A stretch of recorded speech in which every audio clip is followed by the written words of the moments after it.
Quando uma pessoa cometia algum tipo de pecado e, arrependido, desejava ser perdoado, levava ao santuário um cordeiro, branco, sem mancha e sem defeito algum, e o apresentava ao sacerdote.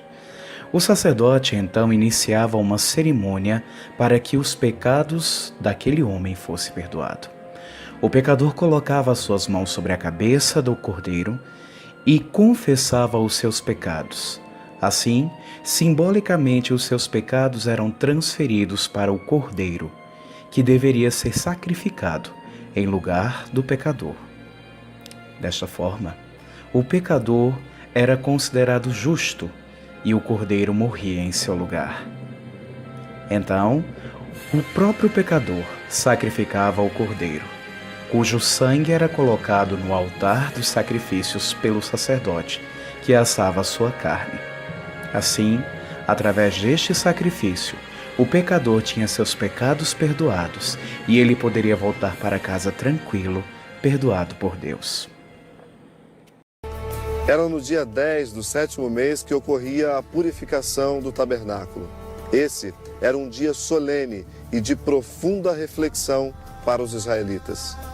Era o único dia do ano em que se permitia acesso ao lugar santíssimo. E quem entrava lá era o sumo sacerdote. Através de um complexo de sacrifícios e ritos de manipulação do sangue, o sumo sacerdote realizava a expiação do santuário. Entre as cerimônias realizadas pelo sumo sacerdote, o ritual dos 2 bodes merece atenção.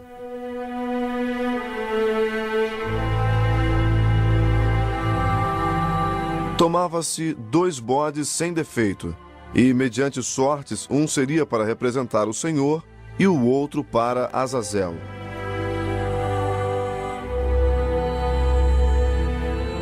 As expressões para Azazel e para o Senhor sugerem contraste ou oposição entre os 2 bodes.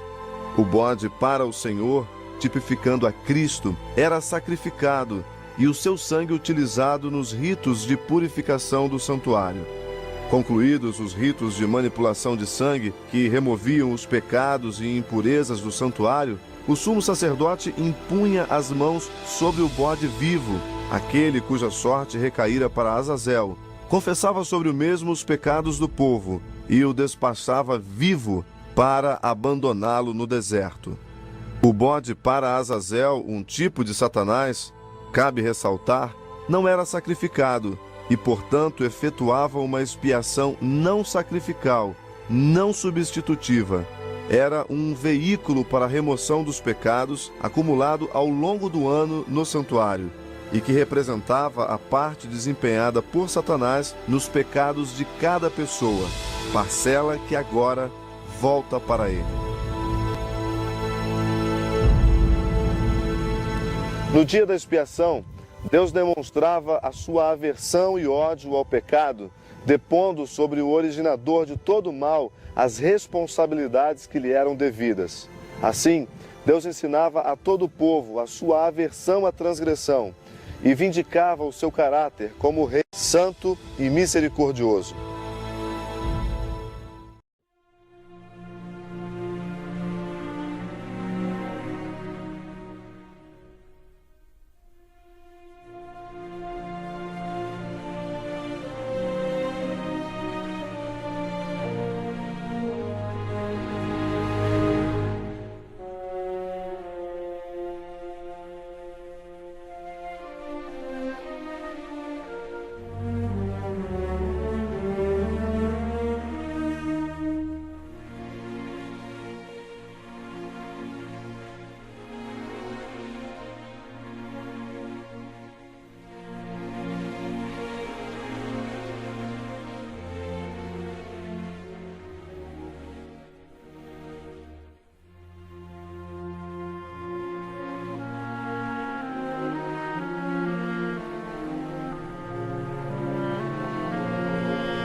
real.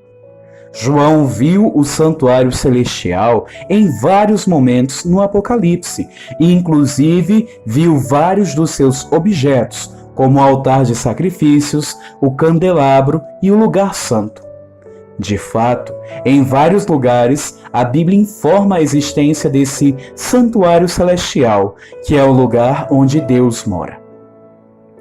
A lição mostrou que também havia um santuário na terra. Este santuário foi construído por Moisés de acordo com o modelo que Deus mostrou a ele. O modelo era o santuário que está no céu.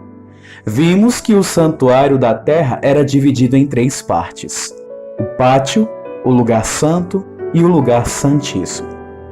Também vimos que haviam objetos no santuário que eram utilizados em suas cerimônias religiosas.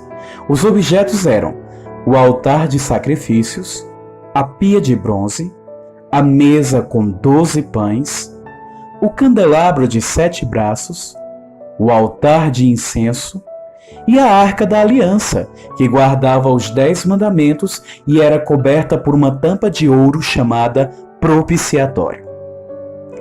Ao estudarmos esse tema, vimos que as pessoas que trabalhavam no santuário eram chamadas de sacerdotes, e o chefe deles era o sumo sacerdote. Eles realizavam cerimônias religiosas todos os dias, que eram os sacrifícios de cordeiros e as orações de intercessão pelo povo. Mas também havia uma cerimônia religiosa que só acontecia uma única vez ao ano, e era realizada apenas pelo sumo sacerdote. Esta era a cerimônia do dia da expiação. Finalmente, vimos que tudo o que acontecia no santuário era uma figura, uma espécie de representação de Jesus que ainda viria. Ele é o Cordeiro de Deus que tira o pecado do mundo. Então, a partir da morte de Jesus, o antigo santuário terrestre perdeu seu valor e não precisamos mais sacrificar cordeiros porque Jesus já morreu por nós. Portanto, o santuário da terra não existe mais. Porém, o santuário do céu existe ainda e a cena do juízo ocorre lá, no santuário celestial. Na próxima lição, iremos entender melhor esse assunto e descobriremos a data do juízo e o início do tempo do fim.